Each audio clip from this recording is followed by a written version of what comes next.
coronavirus pandémie wana nde tomonaki ke lokola moyen tokendaka baeglise eza te bongi tobanda kosambela na Zoom yango tobanda activité oyo jour pour jour na lisungi ya Nzambe lelo tokokisi 3 ans yango toye awa kotondo Nzambe botondi.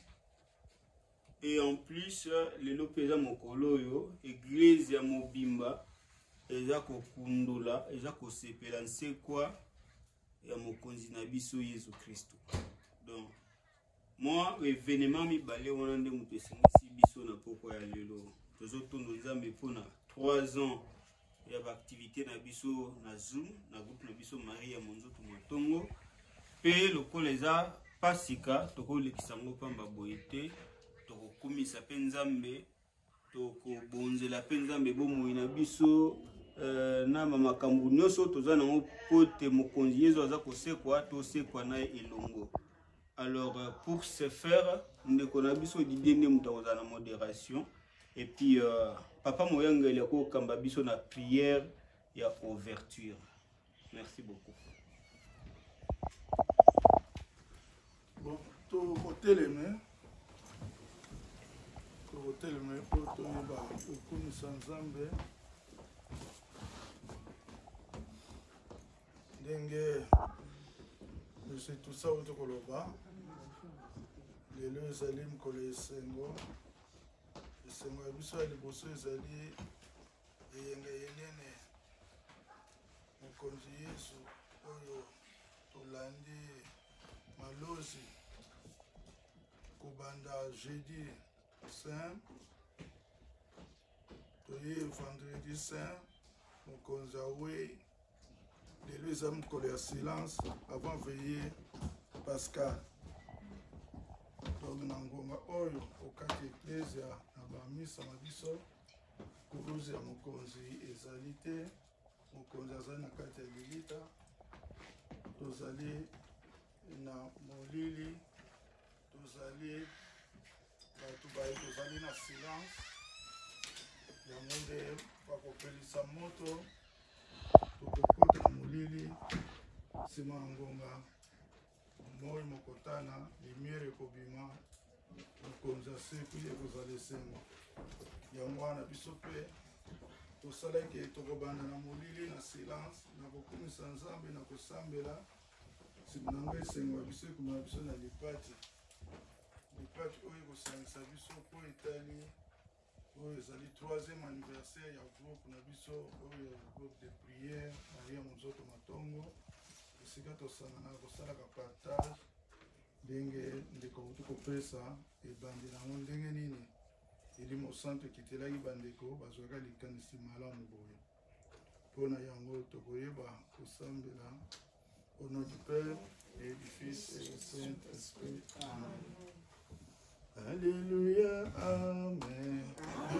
Alléluia, Amen. Amen. Alléluia, Amen. Amen. Alléluia, Amen. Jazali Amen.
biso po ye alobi esika bato babale basato basange na nkombo na ye azali okati ya bango toyambi solo présence ya mokonzi yesu ezali okati ya biso oyo ayoki mpasi oyo azali na lilita kasi nsima ngonga esengi kozala okati ya biso mwinda moko pela tokosekwa na ye elongo na ngonga oyo tozali na molili tozali na pasi tozali na mawa kasi mawa na biso ezali ya esengo po te kristo azwi manso ye azwi mikumba na biso amemi yango ake nango te na suka yango wana tokobelela présence ya yesu kristo kati ya biso toevoke présence na ye topesa esika na kati ya mitema na biso okati ya mabota na biso topesa moment oyo te tokokoma na veye pascal te tokokoma na lipati tokoseka tokosepela tika te topesa esika na mitema na biso tosambela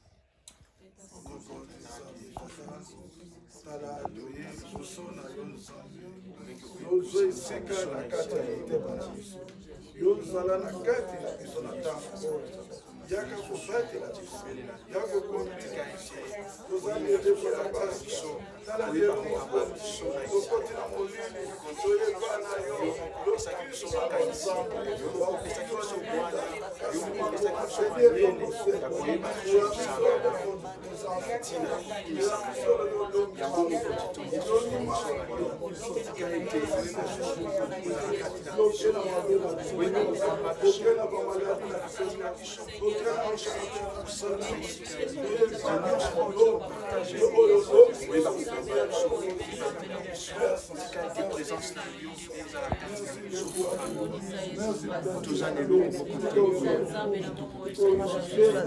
bazali yo nzambe yo nde oyebaka nyonso papa yo nde oyebaka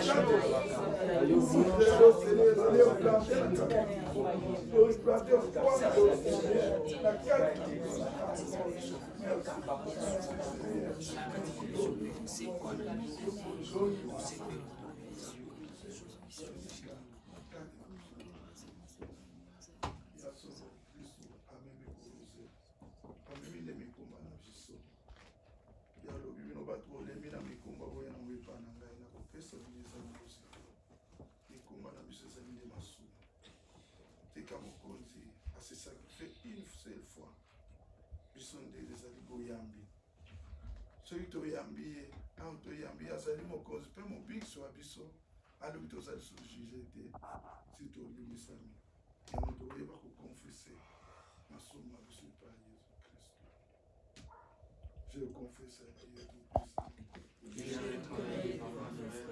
que j'ai péché en pensée, en parole, par action et par omission. Oui, j'ai vraiment péché. C'est pourquoi je supplie la Vierge Marie, les anges, les saints, et vous aussi mes frères, de prier pour moi le Seigneur notre Dieu. Seigneur, prends pitié de nous, Seigneur, prends pitié. Ô Christ, prends pitié de nous, ô Christ, prends pitié de nous, ô Christ, prends pitié.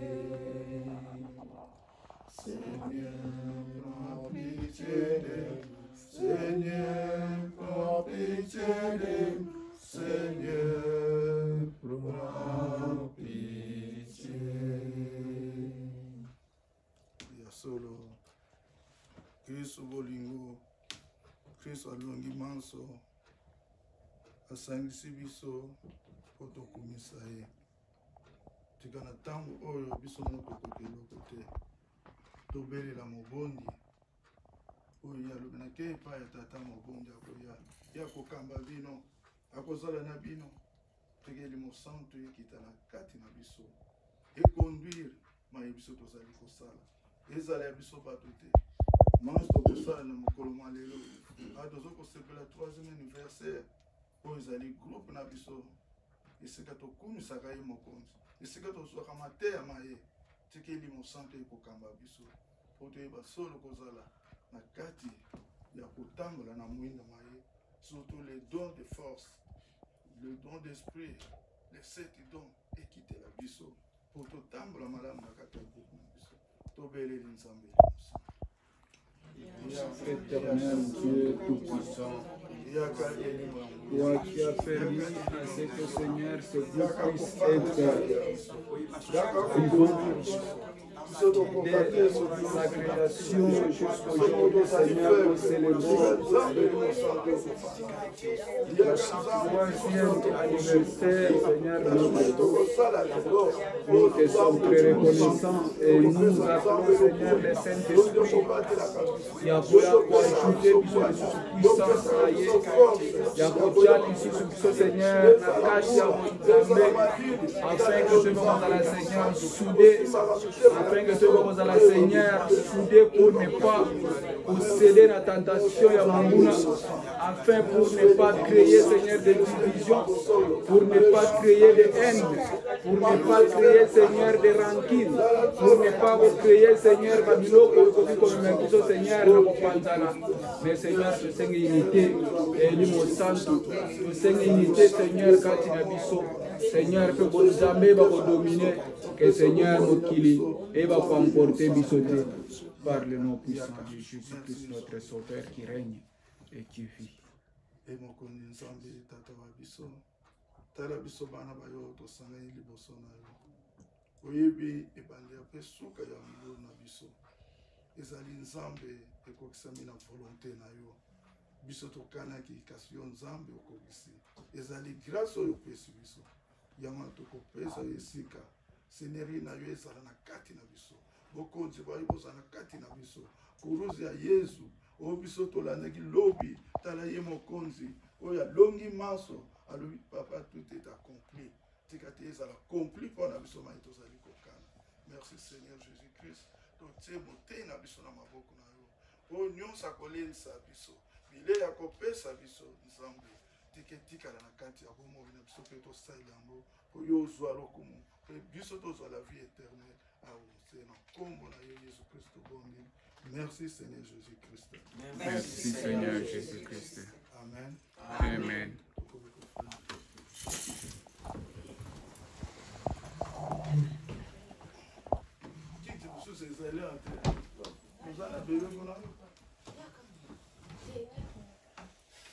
La place est d'abord. Au lieu que tous à la musique, c'est mieux tous à la mettre en cercle.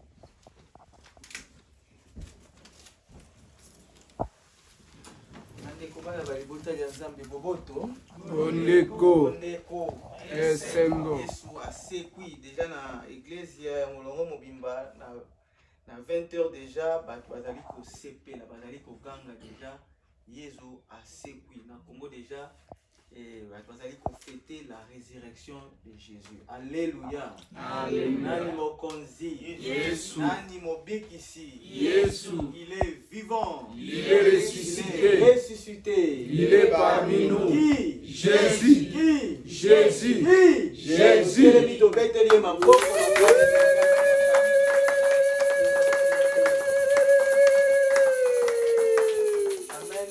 Amen. Esengo ya résurrection ezali esengo moko ya makasi parce que monguna akanisaki alongi nzokande Yesu Kristo azaki na stratégie oyo monguna akoki comprendre yango te. Amen. C'était la mort. Le diable ne pouvait pas comprendre que Nzambe akende kokufa pour sauver bato na ye. Il s'attendait parfois na eloko mosusu. Parfois ça a loboko boy non, le Seigneur a voulu sacrifier, donner sa vie pour que biso to bika. Pour que Maria mon nzoto matongo tozala lelo to sangani boy to célébrer fête na biso boy, c'est parce que Jésus-Christ a sé quoi qui. Ce qui est soit c'est quoi qui t'est mais to sangani boy té. Amen. Amen. La résurrection de Jésus. Et moi la thème na biso alléluia ali l'amour fondement du christianisme. L'amour comme fondement du christianisme. Le loso qui va Christ au Sangani, c'est parce qu'il y a eu l'amour. Parce que Nzambe azali bolingo. Dieu est amour. Le nom de Dieu, c'est l'amour. C'est pourquoi chrétien nyonso sengeli azala na bolingo. Bolingo na makambo nyonso. Ezala na bolingo envers les ennemis. Même bolingo envers les frères et sœurs. L'amour est le fondement du christianisme. Sans l'amour, le christianisme n'existe pas. Sans l'amour, le christianisme n'existe pas. Parce que dans Jean chapitre 3, verset 16, la Bible nous dit, quand Dieu a tant aimé le monde, c'est par l'amour que Dieu a donné son Fils. Pour que, amen. Hein? L'amour est le fondement. L'amour est le socle du christianisme. L'amour est le sous-bassement du christianisme. L'amour est la fondation. Ce qui otonginda kuna yo fondation ezate ba ke so mon pepe eyem osanini c'est ça biso pe ba Christo biso ba Marie ya monzoto matongo bolingo ndo esangisa ki biso mokolo wana ya mois de mars wana 2020 c'était l'amour qui avait poussé la première personne ya koloba soki to vandi boye to kosambela te to kobungisa boyambi. L'amour qui avait sondé le plus profond de la personne oyo a bengaki mususu habite tout ça la boye to sangana ta na zoom pour que to sambela pe moto wana yoki a bengi pe mutu mususu a bengi pe sali communauté oyo to zali lelo c'est l'amour les salaki to zala boye wana ndeko otangela biso na Acte chapitre 2 verset 42 à 47. Au nom du Christ, nous lisons. Amen. Il persévérait dans l'enseignement des apôtres, dans la communion fraternelle, dans la fraction du pain et dans les prières. La crainte s'emparait de chacun et il se faisait beaucoup de prodiges et de miracles par les apôtres. Tous ceux qui croyaient étaient dans le même lieu et ils avaient tous en commun. Ils vendaient leurs propriétés et leurs biens et ils en partageaient les produits entre tous selon le besoin de chacun. Ils étaient chaque jour tous ensemble assidus au temple et ils rompaient les pains dans les maisons et prenaient leur nourriture avec joie et simplicité de cœur, louant Dieu et trouvant grâce auprès de tous les peuples. Et le Seigneur ajoutait chaque jour à l'Église ceux qui étaient sauvés. Parole du Seigneur. Nous rendons grâce à Dieu. Ça, c'est l'histoire de la première communauté chrétienne. Comment est-ce que bazalaki? Ndenge ni bandai ko vanda. La première communauté chrétienne. Bazola isabiso ete na kati ya communauté wana ndenge bazalaki ko sambela. Babi tout s'appliquer fidèlement à écouter l'enseignement que donnaient les apôtres. Matéa oyo ba apôtre bandai ko pesa bandai ko yoka. Koti yango na misala. Le sambo ezalaki partage na bango. Bandai ko sambela en tout moment. Assidu dans la vie des prières. La première communauté chrétienne. Bandai ko sangana pe bandai ko sala partage. Ya biloko bazalaki na yango. Soki to komi na verset acte 5 to komona ndenge nini Anania na Safira ba yen na biloko na bango ko bonza pa Nzambe. Mais ba yen nango na motema ya bolingo te. Si tu n'as pas l'amour, ata soki ba obé la contribution au pesate. Au pesate. Ata za nango au pesate. Mais na bolingo ata za na oya muke osani ni au pesango. Pe na kati ya bolingo okosa te okolobase bosolo. Car l'amour elobaka toujours vérité. To mona ngo sima. Tango bango bakosi ezaki biloko na bango moko. eza ya yo ba bien eza ya yo mais tant balobi ke to pesa na communauté tant ozwi likanisa ko pesa na communauté elungo ya yo e comme ya nani ya communauté pesa nyonso parce que baninga so banda ko sala bongo yo ko kosa tango mobali akosi ayebisi pourquoi zo koseli mo santo akoya kufi moi ce n'est pas yeba tuni est-ce que makambo ya oteka bilo o mobali na pesi ya mwana nzambe ezaka bongo habitanga bato batokunda mobali no bango wana Pierre Mtazolo epasani akoyi akufi donc soki okomi ko se déconnecter na bolingo na communauté c'est que bolingo ekomosila pe makasi ya losambo yozala te atosambelaka yo moko mais que la prière communautaire est très importante. C'est pas Jésus loba esika bato babale to basa to basangani pona kombo na ngai soki babelelinga na osala nini la communauté. Maria Monzoto Matongo eza babenga ni mozikité ezali lisanga ya bana banzambe tozosanga na objectif moko ezali okutana na mokonzi Yesu Christ na nzela ya losambo. C'est pourquoi la prière l'enseignement ndenge baye ko libande ko yoka bande ko te pe ba Christ bazali ko yoka pe partage ezali primordial. C'est pourquoi kozanga losambo te soki ozana ndako mokolo ya lundi kota prière ya chapelet parce que c'est ça notre objectif. Sur ça mercredi kota prière ya renouveau vendredi également pe dimanche kota missa. Ezali important parce que objectif na biso yango wana sa yango Maria Monzoto Matongo ezate parce que tozo sangana na kati ya losambo nde eza ko réunir biso pe balobi na kati ya lisanga na bango tant que bazalaki na bomoko bande ko partager ensemble mokonzi bande ko bakisa bato na kati ya lisanga na bango ba basengeli ko pika mokonzi bande ko bakisa na kati ya lisanga wana si il y a l'amour tout le monde a lisanga na biso progresser et kende liboso l'amour ezosenga biso mingi te esenga kaka le paix oyo oza nango soki oza na don ya partage ya parole de Dieu pesa yango so oyebi koyemba bazobenga bato bayemba naokamolakisa bato ya osala répétition kende répétition yemba les dons que tu as les dons epesama mpo na communauté epesama mpo na yo moko te na ndako. Le Seigneur lorsqu'il donne les dons à quelqu'un apesi yango pour que la communauté ekende liboso lokola lobi na Hébreux 10:25 ne cessons pas d'assister à vos assemblées. Tous à la carte à l'isanga pour que tout contribue afin que l'isanga na biso ekende malamu. Tal exemple mon nene Jésus Christ a pesi biso. Ami Kabi, c'est l'amour. Ami Kabi, pote biso tobika. Ami pesi mobimba. Afin que ngai na yo tous à la sauver. Il a donné son corps. Il a donné sa vie. Moto mongo ta sengi yango yemo pa mi pesi alobi ke na pesi yango naza na pouvoir to tanga na Jean chapitre 10 verset 17 à 18. Je peux lire rapidement. Les pères m'aiment parce que je donne ma vie pour ensuite l'obtenir à nouveau.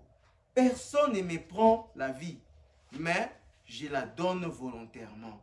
J'ai le pouvoir de la donner et j'ai le pouvoir de l'obtenir à nouveau. Cela correspond à l'ordre que mon père m'a donné. Donc, Yesu a pesi vi na ye na bolingo. Akoyo pe roboya na ye. Na gestemani ta nazoloba, papa, si c'est possible, enlève cette coupe. Akoyo longola, akoyo senga pe nzamba longola nango. Mais tant que c'était la volonté de Dieu, abike père, pas ma volonté, mais la tienne. Parce que alingi tellement mokili mingi, alobi je me donne pour le monde. Moto yo azana bolingo apesaka le pe o azana moke o azana apesaka pona communauté. So bolingo ezate communauté na biso Maria Monzoto Matongo écosystème. Jésus a apporté la croix, andimi couronne na bapino, andimi li couronne na mopandi, c'était pour que a sauvé biso, c'est l'amour de mutu etindie asala makabwa. Bolingo, l'amour. Tolinga na biso, toyeba kosunga na biso, to salisa na biso. Jésus a bango susu na Jean chapitre 13. Frère Genolé, kotangi la biso na Jean chapitre 13, si c'est possible bien maman Pemba 34 à 35. Azo la biso sur l'amour, toyoka ndeko. Tenga kotangi la biso l'amour. L'amour est le fondement ya christianisme parce que soki bolingo te mais vendredi saint inozala te yesu alingi kokufa te. Jean chapitre 13 34 à 35. Bolingo eloko ya monene okati ya lingomba tolingana mpe tosalisana na bolingo ya Nzambe solo bolingo lingo eloko ya monene okati ya lingomba tolingana mpe tosalisana na bolingo ya Nzambe. Nous allons lire au nom du Seigneur. Amen. Je vous donne un commandement nouveau. Aimez-vous les uns les autres. Comme je vous ai aimé, vous aussi, aimez-vous les uns les autres. À ceci, tous connaîtront que vous êtes mes disciples, si vous avez de l'amour les uns pour les autres. Parole du Seigneur. Nous allons 1 Corinthiens 13, 1 à 13. 1 Corinthiens 13, 1 à 13. Les commandements nouveaux. Aimez-vous les uns les autres. Nasuka balobi, soki bolingani bino na bino batu bakoyeba ke bozana ni bayekoli na ngai. Sans l'amour, on n'est pas les disciples de Jésus. Sans l'amour, les gens ne reconnaîtront jamais que nous sommes les chrétiens. Qu'est-ce qui a fait que la première communauté chrétienne, Babenga Bango ba Christou, c'était parce qu'ils avaient l'amour. Parce qu'ils avaient bolingo kat na bango. Les mots chrétiens ne venaient pas d'eux-mêmes. Les gens ont remarqué quelque chose. Bamoni bolingo Christou azayaki nango kat na bango. Bamoni bolingo ya Christou. Namboka ya na ville ya nini ya Antioche. Ne babengi pour la première fois les disciples les chrétiens. Je crois les gens dans Actes chapitre 11 verset 26. Je crois Acte 11 26. Que babengi pour la première fois les disciples les chrétiens. Comment les ala quitté? Parce que Christ les ala quitté. Et parce que ba remarqué bizaleli ya bato. Bande konanga soto na bizaleli ya bolingo te ya Christ kat na biso to ba Christ te. Yango ba le Christ les bozaka ba Christ ya kombo. Mais biso to ba Christ ya kombo tout ça ba Christ ya bizaleli. Oh, comportement na biso est témoigner Jésus même dans nos familles. Déjà na kati ya bote sika tozali soki bolingo ezali fondement mabota na biso ekende liboso. Même les voisins ne sauront pas que tu as des difficultés moko boy. Tori ko soit na entre biso ekoko ya parce que là où il y a des gens, les problèmes ne manquent pas. Mais l'amour va enterrer ko soit na wana. Amen. Parce que bolingo ezali kolona nyonso. Mais soki na kati ya communauté na kati na famille wana ko soit na ibimagati libanda seke bolingo ezate. Amen. Bolingo ezate. Même na papa na maman o baza na bolingo makasi ata papa betaki maman li kofi abimi nango maman na salon maman qu'est-ce qui ne va pas non na tutanaki na chambre car l'amour couvre les multitudes de péchés. L'amour couvre les multitudes de problèmes. Est-ce que na lingara Christ? Est-ce que na lingara moninga na za yebebe to bolingo anezati ces groupes Maria Munzuto Matongo eko wumela eko kende liboso ezakaka soki to tie bolingo liboso omoni bolingo yosala ndenge esalo neni ofandi boyo kalisi fona sangana baninga fona mona baninga lelo eza lundi singi na kota mais so sala bolingo te ovana no pene lundi evanda kuna ngana lembi na ngai balinga na prière yo lembi na o peso ko tele loko zo sala o sa elo te. Yo moti, tout ça là, 1 heure du temps presque. 1 heure du temps, l'équipe, na ça peut l'autre, mais on raté le sam. Pour la nuit. Pour la nuit, on raté le sam. Bolingo mokita. Pour ça, comment on a papa tous ces assoutés. Pour ça, comment on a papa moyen les athées. Pour ça, comment on a des coquins les assoutés. Donc, cet amour-là, mon bolingo zakate, na ke sambela. Bolingo pesa kaka, ana kota zoom, na monata, faut être tous ces na monekala. Cet amour-là va te pousser auquel au sambo peut au monde appelle ndekonayo au peut au monakala. C'est ça aussi l'amour. C'est ça l'amour. 1 Corinthiens 13, 1 à 13 va nous dire beaucoup sur ça, frère. Disons au nom du Seigneur. Amen. Quand je parlerai les langues des hommes et des anges, si je n'ai pas la charité, je suis un airain qui résonne ou une cymbale qui retentit. Et quand j'aurai les dons des prophéties, la science de tous les ministères et toute la connaissance, quand j'aurai même toute la foi jusqu'à transporter des montagnes, si je n'ai pas la charité, je ne suis rien.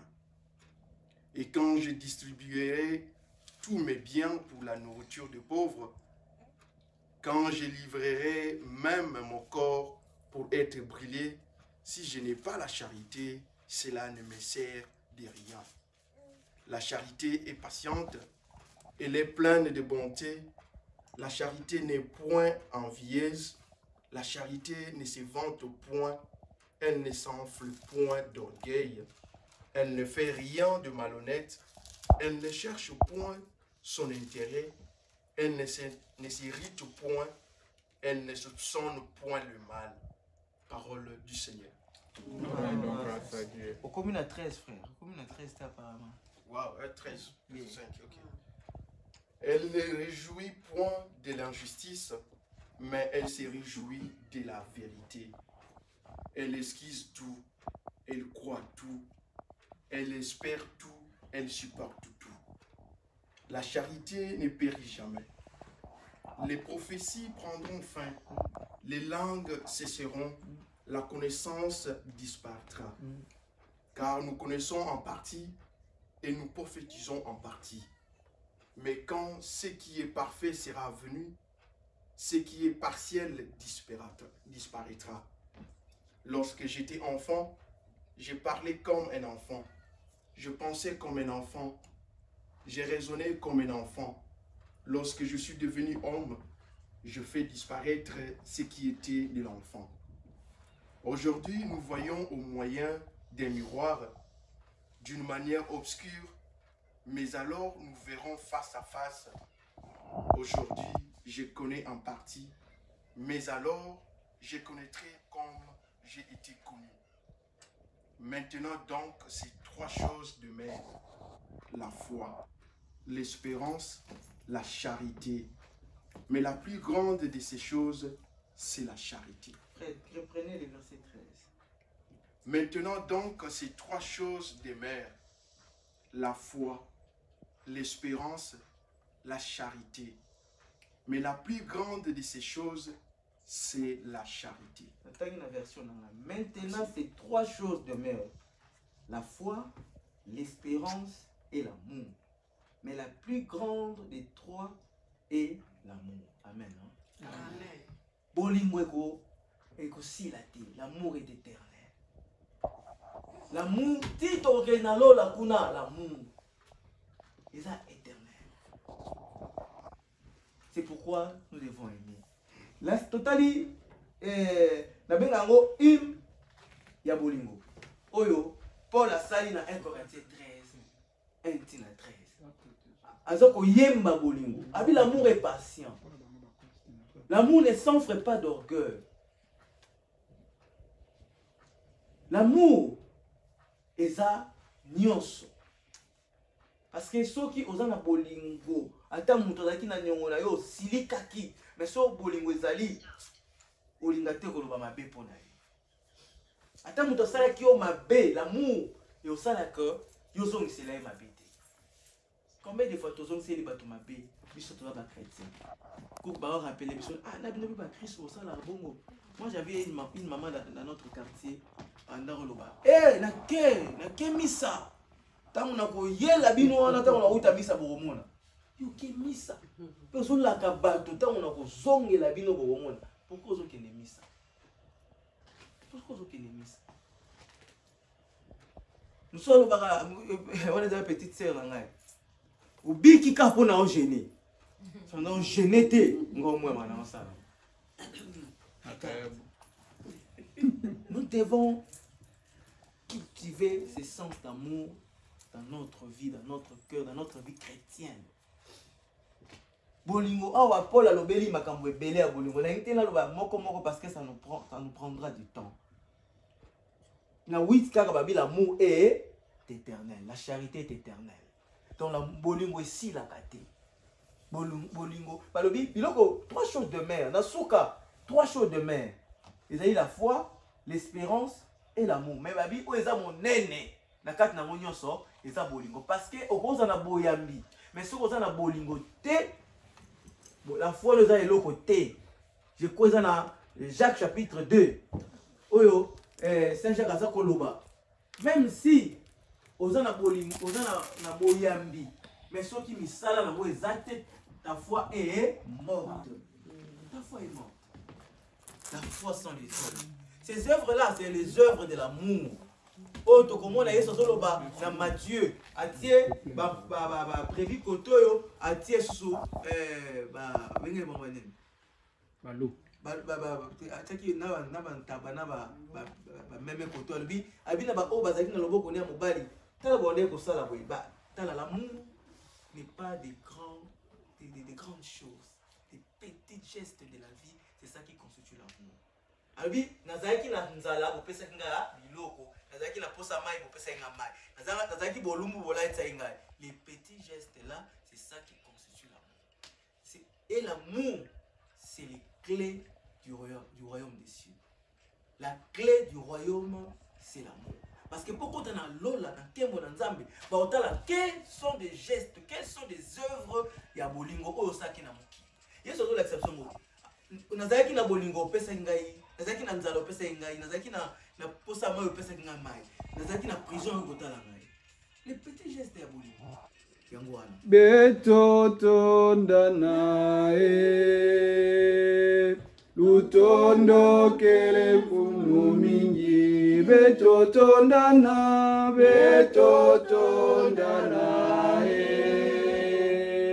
lutondo kele kunu mingi.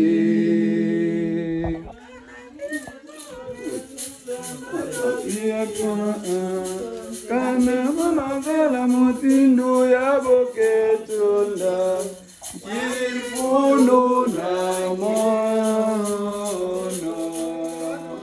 betoto ndanae lutondo kele mfunu mingi betoto ndanae lutondo kele mfunu mingi. Histoire ya Lazare na homme riche na Luc chapitre 16 verset 19 ti na suka nango na 30 na 31 totanga te mais lobetaka lisolo. Donc tu dis Lazare azaki pembeni ya porte ya d'entrée ya homme riche donc ememaki na philosophie pour être riche. Et parce que amankaki ba petit geste ya bolingo liboso ya Lazare. Biloko kolia ezotika nango abwaka na fulu kolia pesa